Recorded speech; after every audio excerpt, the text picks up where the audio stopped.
தமிழ்நாட்டினுடைய சட்டம் ஒழுங்கை பத்தி அடுத்தடுத்து நிகழக்கூடிய கொலைகளை பத்தி கொள்ளைகளை பற்றி தொடர்ச்சியாக பல ஊடகங்கள்ல பேசிக்கிட்டே வரும். இன்னைக்கு நேத்து கொலை நடக்கல, காலங்காலமா நடக்கிறது தான். ஆனால் இப்போது அதை செய்யக்கூடிய குற்றவாளிகளுக்கு கொஞ்சம் கூட அச்ச உணர்வே இல்லை.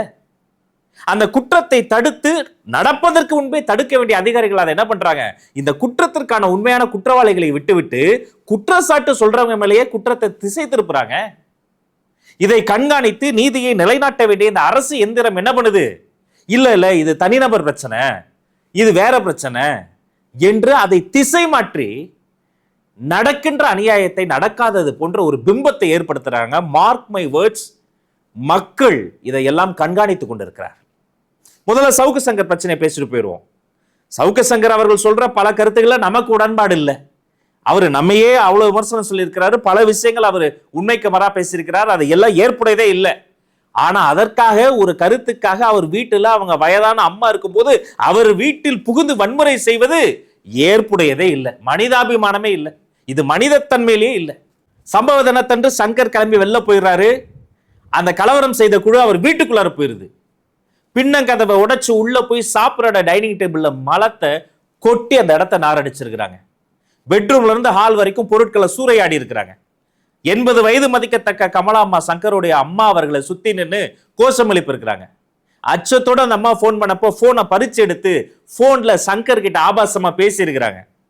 இவ்வளவும் நடக்கும்போது காவல்துறை என்ன பண்ணிருப்பாங்க, நான் ஒன்னு சொல்லட்டா, ஒரு எல்டர், அதாவது சீனியர் சிட்டிசன் எனக்கு பிரச்சனைன்னு போன் பண்ணா கமிஷனர் ஆபீஸ்ல இருந்து நடவடிக்கை பாயும்.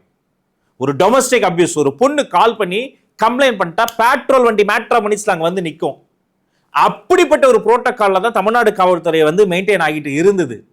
ஆனா ஒரு வயதான 80 வயது மூதாட்டியினுடைய அம்மாக்கு பிரச்சனை, அங்க 20 பேர் உள்ள பூந்துட்டாங்க, எல்லாத்தையும் அடிச்சு நொறுக்குறாங்கன்னு சங்கர் போன் பண்ணி சொல்லி கிட்டத்தட்ட 1 மணி நேரம் என்னையா பண்ணாங்க, என்ன நடவடிக்கை எடுத்தாங்க? அப்ப யார் சொல்லி யார் ஏவி இந்த சம்பவம் நடக்கிறது? ஒருவேளை அந்த புஷ் அண்ட் புல் அந்த அம்மாக்கு ஏதாவது ஆயிருந்தா யாரு பொறுப்பேற்பது?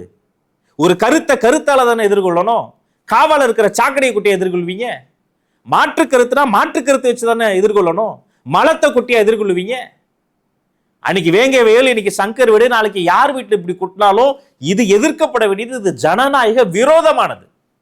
இந்த சம்பவத்துல அவர் ஒரு கம்ப்ளைண்ட் ஃபைல் பண்ணியிருக்கிறாரு, சோர்ந்து போய் பேசுறாரு, நான் இந்த மீடியா சவுக்கு மீடியாவே மூடுறேன், இப்படி அம்மாவின் உயிருக்கு ஆபத்து இருக்கக்கூடிய சூழ்நிலையில ஒரு மீடியாவை ரன் பண்ணணும்னு அவசியம் இல்லைன்னு அவர் சொல்லியிருக்கிறாரு. நம்ம கேள்வி ரொம்ப சிம்பிள், இது வட இந்தியாவில் பிஜேபி பண்ணக்கூடிய அதே பேட்டர்னுங்க. ஒரு ஸ்டாண்டப் காமெடியன் பேசக்கூடிய நகைச்சுவை பிடிக்கலங்கிறதுக்காக சட்ட ரீதியா வழக்கு தொடரலாம். ஆனா ஸ்டாண்டப் காமெடியன் பெர்ஃபார்ம் பண்ற அந்த இடத்திற்கே போய் அரங்கத்தை அடித்து நுறுக்கி பிஜேபி அங்க அட்டகாசம் பண்ணாங்க. இங்க அதே தான் நடக்குது. இதைத்தான் பாயாசமும் பாசிசமும் ஒண்ணுன்னு நாம சொல்றோம். அது நிரூபணமாயிருக்கு. இப்ப இந்த பக்கம் அவங்க WPT உமன்ஸ் பாலிடெக்னிக் கல்லூரி தரமணியில் இருக்கக்கூடிய கல்லூரியில SFI தோழர்கள் போராடுறாங்க. என்னப்பா பிரச்சனை, ஏன் மேனேஜருக்கு எதிராக அவங்க போராடுறாங்க, ஏன் அங்க ஒரு தள்ளுமுள்ளு நடக்குது அப்படின்னா, ஒரு மாணவிக்கு டிசி கொடுத்துட்டாங்க. மாணவிக்கு டிசி கொடுத்தாங்கன்னா இவங்க ஏன் போராடுறாங்க, மாணவி நேற்று வர பண்ணாங்கன்னா, மாணவி தவறு பண்ணலைங்க, அந்த மாணவிக்கு பாலியல் வன்கொடுமை நிகழ்ந்ததாகவும் அது வெளியே தெரிஞ்சா நிர்வாகத்திற்கும் காலேஜுக்கும் கெட்ட பேர் வந்துடும் டிசி கொடுத்ததாக சொல்லப்படுகிறது. அதற்கு எதிராக SFI தோழர்கள் அங்க போராடுறாங்க. அப்ப இன்னொரு அண்ணா யூனிவர்சிட்டியா அது? அப்ப இதை தட்டி கேட்க வேண்டாமா? இது யாருடைய பொறுப்பு? இந்த கல்லூரியினுடைய நிர்வாகத்தினுடைய ஒரு மிகப்பெரிய பொறுப்பு இல்லையா? அப்ப அந்த கேஸ்ல உண்மைத்தன்மை என்ன? இந்த தலைநகரத்துல 1 மணி நேரத்துல 8 இடத்துல செயின் பறிச்சுட்டு பிளைட் ஏறி வட இந்தியாவுக்கு ஒரு கொள்ளையன் தப்பிச்சு போக முயற்சி செய்யறானா, அப்ப அவ்வளவு ஒரு வீக்கான மாநிலமாக மாறிடுச்சா?